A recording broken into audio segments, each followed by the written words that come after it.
Hey, hope y'all are doing well on my walk. Just wanted to get on here and say hey, and hope y'all have a beautiful Wednesday, hump day.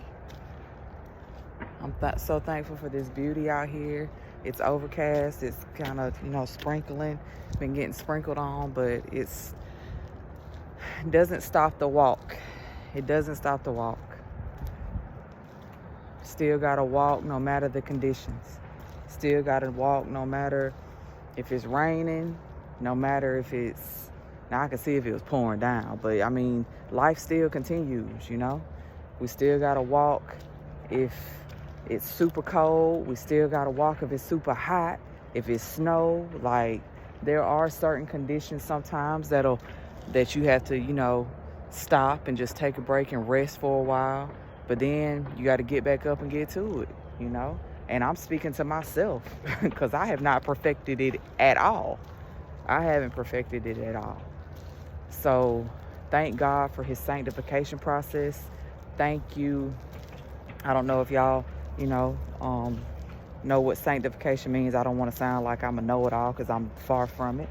But in the walk with God and our walk with God, there's a sanctification process. Like, we give our heart to Christ in salvation, and then he begins to take us through the process called sanctification, where he slowly begins to change us. He begins to change our hearts, So, and it's a process, and it takes time. And I love that about God. He's not in a rush. There's no rush. You know what I'm saying? He wants you to move at his flow. And as he leads the Holy Spirit within you, like, he wants you to move according to how he moves, And sometimes that can be seasons of where he has you doing a lot of work. Sometimes that can be seasons of him where there's a lot of rest. And when I say rest, I don't mean sleeping, but where you're not as busy doing, but you're more active in allowing him to get your heart right. Like, it's just a beautiful process of God doing surgery on your heart spiritually, and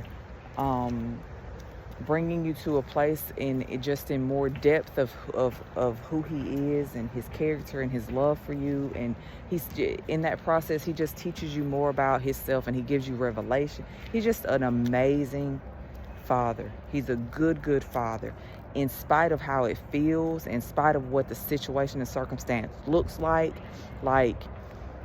We can either choose in our circumstances, in our trials and tribulations, and in our life struggles and things that happen, we can choose to be angry and bitter about it, and to live upset with the world and angry with how we're being treated. Or we can choose to draw and lean into God and allow him to teach us through it, because a lot of those things that we go through are meant to make us and develop us into the person that he wants us to be and who he created us to be, so that we can go out into the world and shine that light for other people, to bring more people into the fold, to bring more people to the knowledge of Christ, to bring more people to the love of God. And we just have to be mindful of that perspective, that it's not personal. Like, God is really teaching me in this season, and he's really hammering it home to me that it's not about me. Like, this is not about me. What he's doing is not about me. Yes, there are things that are happening to me, and I'm like, God, why are you allowing this to happen for somebody else? It's happening to you so that I can teach you, so that I can grow you, so that I can shape you and mold you into who I've created you to be, so that you can go out into the world and help somebody else. That's why. That's why it's happening. And it doesn't matter what it is that's happening. It could be the worst, most tragic thing in the world, or it could be something that's just unnerving and frustrating. You know what I'm saying? But anything that happens is he uses everything.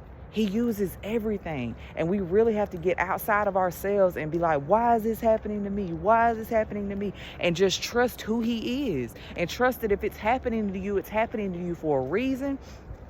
And that he's going to use it, given our attitude and how we allow him to use it in our life. You know what I'm saying? Like, he's not going to force us to do anything. So, yeah. He's a good father. I'm going to continue to enjoy this walk. And I hope y'all have a blessed Wednesday, a blessed day, a blessed rest of the week. And seek God. Bye. Oh.